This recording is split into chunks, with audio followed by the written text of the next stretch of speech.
Side में लगा गाड़ी, रास्ता खाली कर अभी।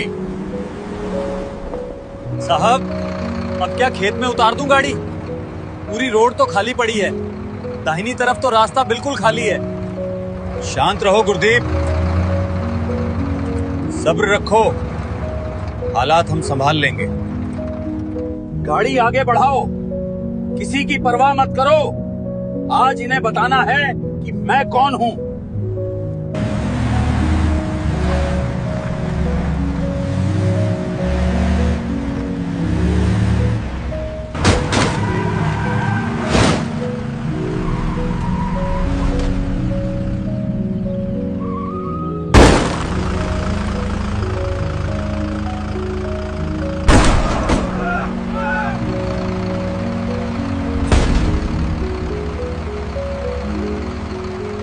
नीचे मत उतरना, पहले स्थिति को समझने दो।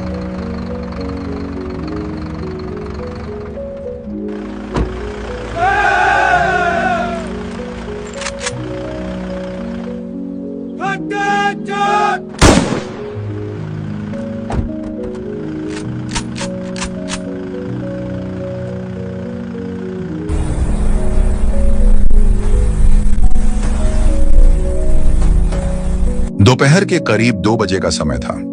उत्तर भारत के मैदानी इलाकों में सूरज पूरी तेजी से चमक रहा था, लेकिन हवा में एक हल्की ठंडक अभी भी मौजूद थी।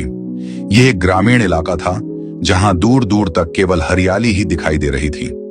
रास्ते के दोनों तरफ सरसों और गेहूं के खेत लहलहा रहे थे। पीली सरसों के फूल सूरज की रोशनी में सोने की तरह चमक रहे थे। यह दृश्य इतना सुंदर था कि किसी का भी मन मोह ले, लेकिन इस शांत वातावरण में एक अनुशासित हलचल भी थी। इस संकरे लेकिन पक्के रास्ते पर भारतीय सेना का एक ऑलिव ग्रीन रंग का 2.5 टन का ट्रक अपनी तय गति से आगे चल रहा था। ट्रक पुराना था, लेकिन उसकी देखभाल इतनी बेहतरीन थी कि वह नए वाहनों को भी मात दे रहा था। ट्रक के इंजन की एक लयबद्ध आवाज थी जो शोर कम और ताकत का एहसास ज्यादा करा रही थी। ट्रक के अंदर अगली सीट पर कर्नल विक्रम सिंह बैठे थे। कर्नल विक्रम 45 वर्ष के एक फिट और प्रभावशाली अधिकारी थे। उनकी मूछें घनी और तराशी हुई थीं और आंखों में एक ऐसी चमक थी जो वर्षों के अनुभव और अनुशासन से आती है।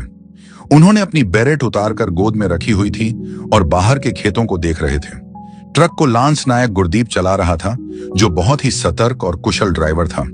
पीछे की तरफ 4 और जवान बैठे थे जो आपस में धीमी आवाज में बातें कर रहे थे। वे एक रूटीन मूवमेंट पर थे, एक बेस से दूसरे बेस की ओर जा रहे थे। रास्ते पर ट्रैफिक न के बराबर था। कभी कभार कोई ट्रैक्टर या साइकिल सवार गुजर जाता था। कर्नल विक्रम ने गुरदीप से कहा, गुरदीप, मौसम बहुत साफ है आज। अगर हम इसी रफ्तार से चलते रहे तो शाम तक छावनी पहुंच जाएंगे। गुरदीप ने मुस्कुराते हुए जवाब दिया, जी साहब, रास्ता भी अच्छा है और ट्रैफिक भी नहीं है। बस ये सिंगल वे है, इसलिए जरा ध्यान रखना होता है। सब कुछ शांत था, लेकिन यह शांति बस कुछ ही पलों की मेहमान थी। अचानक पीछे से एक तेज और चुभने वाली आवाज ने शांति भंग कर दी। यह एक हाई डेसिबल वाला प्रेशर हॉर्न था, जिसे आमतौर पर गैर कानूनी माना जाता है। गुरदीप ने साइड मिरर में देखा। धूल का एक विशाल गुब्बार पीछे से उठता हुआ दिखाई दे रहा था। साहब, पीछे कोई वीआईपी काफिला लग रहा है, गुरदीप ने शीशे में देखते हुए कहा। कर्नल विक्रम ने पीछे घूमकर देखा नहीं, बस शांत भाव से कहा, उन्हें जगह दे दो गुरदीप, हमें किसी से रेस नहीं लगानी, हम अपनी लेन में रहेंगे। गुरदीप ने ट्रक को रास्ते के बिल्कुल बाईं ओर दबा दिया। ट्रक के पहिए रास्ते से उतरकर कच्ची पटरी पर आ गए ताकि पीछे से आने वाले वाहनों को निकलने के लिए पूरी जगह मिल सके। आर्मी का अनुशासन यही सिखाता है, आम नागरिकों को पहले रास्ता देना। लेकिन पीछे आने वाला काफिला कोई साधारण काफिला नहीं था। यह इलाके के बाहुबली विधायक एमएलए रतन प्रताप सिंह का काफिला था। सबसे आगे काले रंग की महिंद्रा स्कॉर्पियो थी, जिस पर लाल और नीली बत्तियां लगी थीं, जो अब नियमों के विरुद्ध थीं, लेकिन यहां नियम विधायक जी का चलता था। उसके पीछे काफिले की शान एक दूधिया सफेद रंग की टोयोटा लेजेंडर चल रही थी। यह कार विधायक की थी और उसके पीछे सुरक्षा कर्मियों से भरी 7 और काली स्कॉर्पियो कारें थीं। कुल मिलाकर 8 स्कॉर्पियो और एक टोयोटा लेजेंडर का यह काफिला रास्ते पर दहशत फैलाता हुआ आ रहा था। हालांकि आर्मी ट्रक ने रास्ते पर काफी जगह दे दी थी, फिर भी काफिले की जीपें लगातार हॉर्न बजा रही थीं। सायरन की आवाज से पूरा गांव गूंज रहा था। खेतों में काम कर रहे किसान सिर उठाकर इस तमाशे को देखने लगे। सबसे आगे चल रही एस्कॉर्ट कार स्कॉर्पियो तेजी से ट्रक के बगल में आई। उसमें बैठे गनमैन ने खिड़की से हाथ निकालकर ट्रक ड्राइवर गुरदीप को और नीचे उतरने का इशारा किया। गुरदीप बड़बड़ाया, साहब अब क्या खेत में उतार दूं ट्रक? पूरा रास्ता तो खाली है। कर्नल विक्रम ने शांत रहते हुए कहा, ध्यान मत दो गुरदीप, बस चलते रहो, अपनी गति धीमी रखो। विधायक की टोयोटा लेजेंडर अब ट्रक के बराबर आ गई थी। विधायक रतन प्रताप सिंह अपनी सीट पर बैठे बैठे यह सब देख रहे थे। उन्हें यह बात हजम नहीं हो रही थी कि एक मामूली ट्रक ने उनकी रफ्तार कम कर दी। उन्हें लगा कि ट्रक ड्राइवर ने जानबूझकर उन्हें साइड देने में देरी की।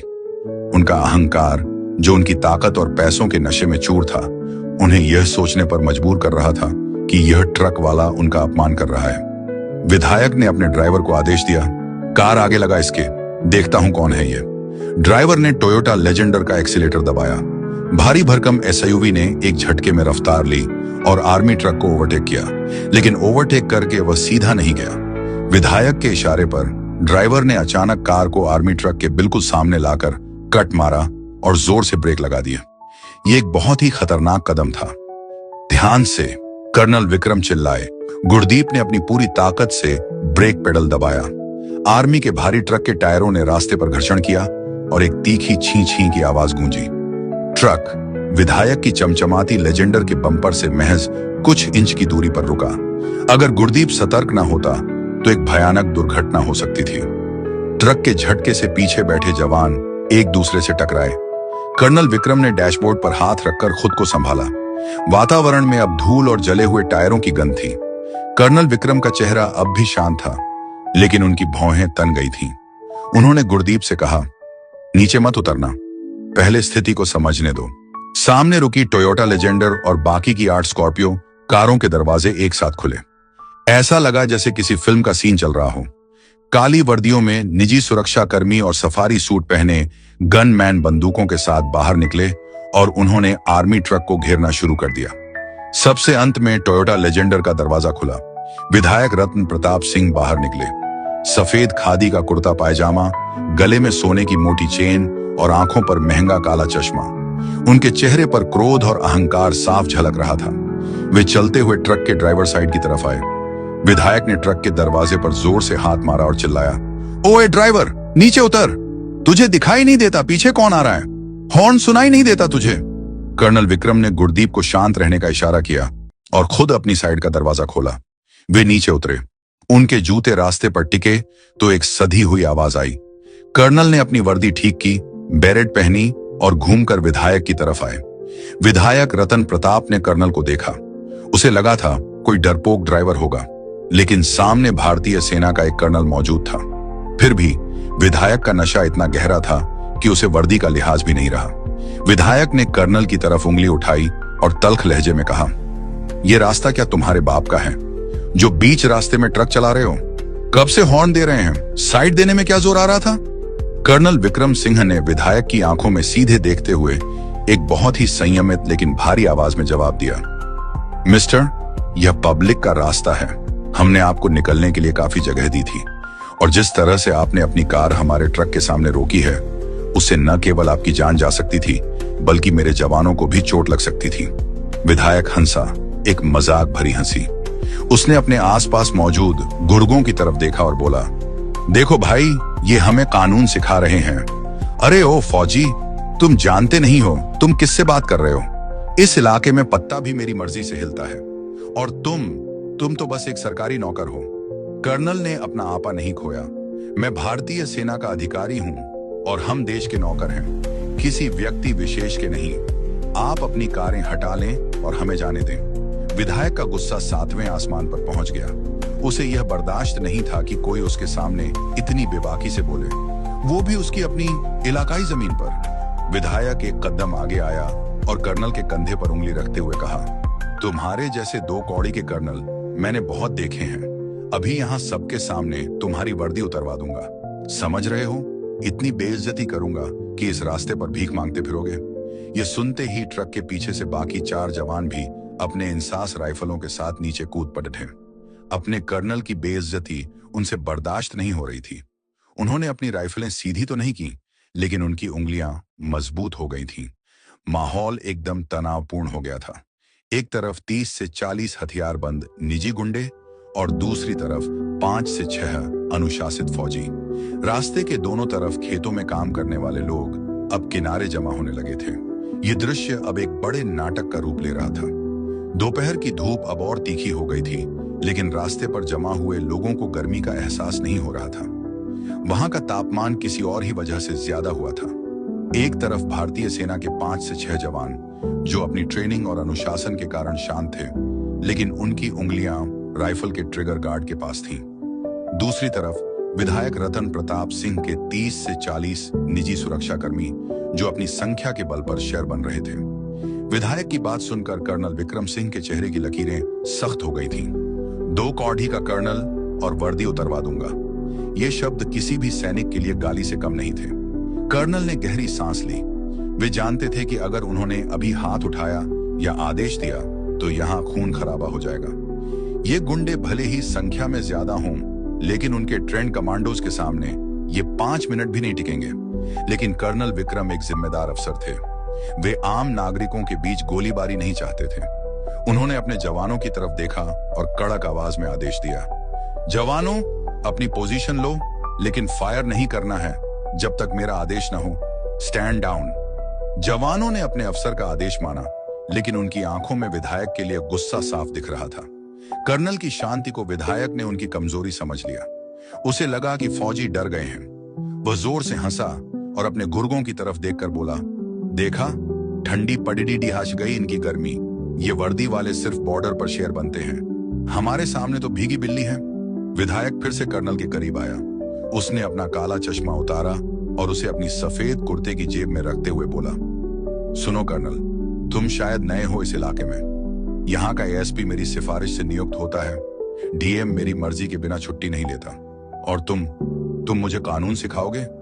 कर्नल विक्रम ने शांत स्वर में कहा, विधायक जी, आप अपनी ताकत का गलत जगह प्रदर्शन कर रहे हैं। हम दुश्मन नहीं हैं, हम भी इसी देश के रक्षक हैं। आप बस अपनी कारें हटाइए, हमें आगे जाने दीजिए। इस बात पर विधायक आग बबूला हो गया।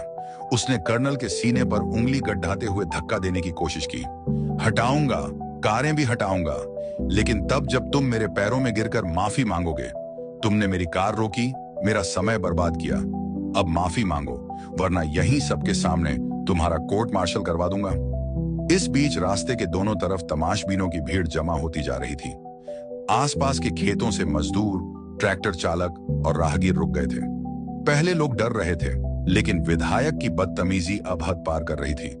भीड़ में कुछ कॉलेज के लड़के भी थे जो शायद शहर से लौट रहे थे। उन्होंने जब देखा कि एक नेता देश के जवानों के साथ ऐसा सुलूक कर रहा है, तो उन्होंने चुपके से अपने मोबाइल फोन निकाल लिए। एक लड़के ने धीरे से अपने दोस्त से कहा, भाई वीडियो बना, ये विधायक तो आर्मी वालों को गालियां दे रहा है, इसे वायरल करेंगे। दोस्त ने कैमरा ऑन किया और रिकॉर्डिंग शुरू कर दी। विधायक का चिल्लाना, गालियां देना और कर्नल का शांत रहना, सब कुछ रिकॉर्ड हो रहा था। विधायक का ध्यान इस तरफ नहीं था। वह अपने अहंकार के नशे में चूर था। उसे लग रहा था कि वह यहाँ का राजा है और कोई उसका कुछ नहीं बिगाड़ सकता।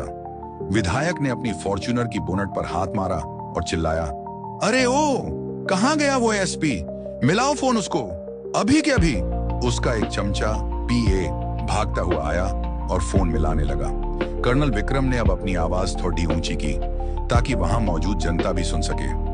मिस्टर रतन प्रताप, आप एक जनप्रतिनिधि हैं। आपको शोभा नहीं देता कि आप वर्दी का अपमान करें। यह वर्दी किसी नेता की खैरात नहीं है। इसे पहनने के लिए खून पसीना बहाना होता है। आप जो कर रहे हैं वह भारतीय दंड संहिता आईपीसी और आर्मी एक्ट के तहत संगीन अपराध है। विधायक ने थूकते हुए कहा, कानून में लिखता हूं यहाँ। अपराध तब होगा जब पुलिस लिखेगी, और पुलिस मेरी जेब में है।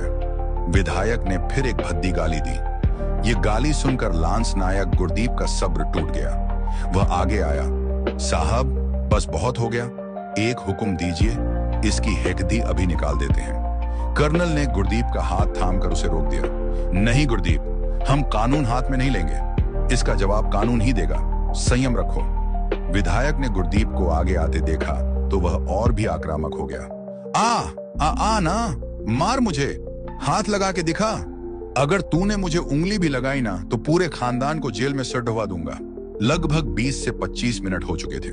जाम लग गया था। विधायक न तो आगे जा रहा था और न ही आर्मी ट्रक को जाने दे रहा था। वह बस अपनी ताकत का प्रदर्शन कर रहा था। कर्नल विक्रम समझ चुके थे कि बातों से यह आदमी नहीं मानने वाला। कर्नल ने धीरे से अपनी जेब से अपना वॉकी टॉकी निकाला। उन्होंने सोचा कि अब लोकल पुलिस या हेडक्वार्टर को सूचित करने का समय आ गया है। जैसे ही उन्होंने वॉकी टॉकी ऑन किया, विधायक ने झपट्टा मारकर उसे छीनने की कोशिश की। किसे फोन कर रहा है बे? रख इसे नीचे।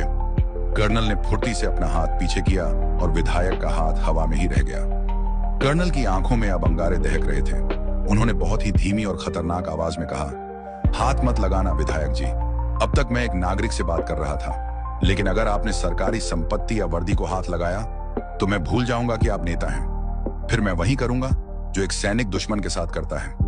कर्नल की इस चेतावनी में इतनी ठंडी दहशत थी कि विधायक एक पल के लिए सहम गया। उसके गुंडे भी जो अब तक हंस रहे थे, एकदम चुप हो गए। माहौल में एक अजीब सा सन्नाटा छा गया। हवा भी रुक गई थी। तभी विधायक के पीए का फोन जोर से बजा। उसने फोन उठाया, कुछ सुना और उसके चेहरे का रंग उड्डी एच गया। वह भागता हुआ विधायक के पास आया। सर, बद्धा फोन है। विधायक ने झुंझलाते हुए कहा। किसका है? कह दो बिजी हूं अभी। पीए ने कांपते हुए कहा, सर पार्टी हाई कमान से है और सर वो बहुत गुस्से में लग रहे हैं। विधायक के माथे पर पसीने की पहली बूंद छलकी। उसने कर्नल की तरफ एक शक भरी नजर डाली और फिर कांपते हाथों से फोन थाम लिया। दोपहर की उस तपती धूप में रास्ते के बीचों बीच मौजूद विधायक रतन प्रताप सिंह अपने हाथ में वह फोन थामे हुए था। उसके माथे पर पसीना अब साफ दिखाई दे रहा था। अभी कुछ पल पहले तक जो चेहरा घमंड से लाल था, अब वह डर से पीला पड़ने लगा था। फोन की स्क्रीन पर चमकता हुआ नाम उसके लिए किसी यमराज के संदेश से कम नहीं था। यह कॉल पार्टी के प्रदेश अध्यक्ष का था, जो आम तौर पर सीधे विधायकों को फोन नहीं करते थे जब तक कि मामला बेहद गंभीर न हो। चारों तरफ एक अजीब सा सन्नाटा छा गया था। कर्नल विक्रम सिंह अभी भी अपनी जगह पर अडिग थे। उनकी आंखों में वही ठहराव था जो एक तूफान से पहले समुद्र में होता है। विधायक के गुर्गे, जो अब तक अपनी मूंछों पर ताव दे रहे थे, अपने बॉस के चेहरे का रंग उड्डहटता देख एक दूसरे को कनखियों से देखने लगे। उन्हें आभास हो गया था कि हवा का रुख बदल रहा है। विधायक ने कांपते हुए हाथों से फोन को कान से लगाया। हाँ, हेलो सर, जय हिंद सर। विधायक की आवाज लड़खड़ा रही थी। उधर से आने वाली आवाज इतनी तेज थी कि पास मौजूद पीए को भी सुनाई दे रही थी। वह आवाज गुस्से और हताशा से भरी थी। रतन प्रताप, तुम्हारा दिमाग खराब हो गया है क्या? तुम्हें राजनीति करनी है या गुंडागर्दी? और गुंडागर्दी भी किसके साथ? भारतीय सेना के साथ? विधायक ने सफाई देने की कोशिश की। नहीं सर, वो ट्रक वाला मेरी कार के सामने आ गया था। उसने मेरी बेइज्जती की। सामने से आवाज ने उसकी बात काट दी। चुप रहो, एकदम चुप। अपनी बकवास बंद करो। तुमने अभी तक सोशल मीडिया नहीं देखा है क्या? पूरा ट्विटर और फेसबुक तुम्हारे वीडियो से भरा पड़ा DDDH है। किसी ने तुम्हारा वीडियो लाइव कर दिया है वहां से। तुम एक कर्नल को, एक वॉर हीरो को 2 कौड़ी का बोल रहे हो, गालियां दे रहे हो।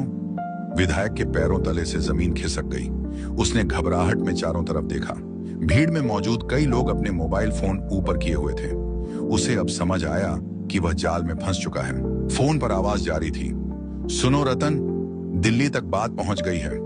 रक्षा मंत्रालय से सीधे पीएमओ तक इंक्वायरी जा चुकी है। टीवी न्यूज वाले इस खबर को ब्रेकिंग न्यूज बना रहे हैं। विधायक का अहंकार बनाम सेना का सम्मान। पार्टी की बदनामी हो रही है तुम्हारी वजह से। ऊपर से ऑर्डर आया है, अगर अगले 10 मिनट में मामला शांत नहीं हुआ और प्रशासन ने रिपोर्ट नहीं भेजी तो तुम्हारा टिकट तो कटेगा ही, जेल भी जाओगे।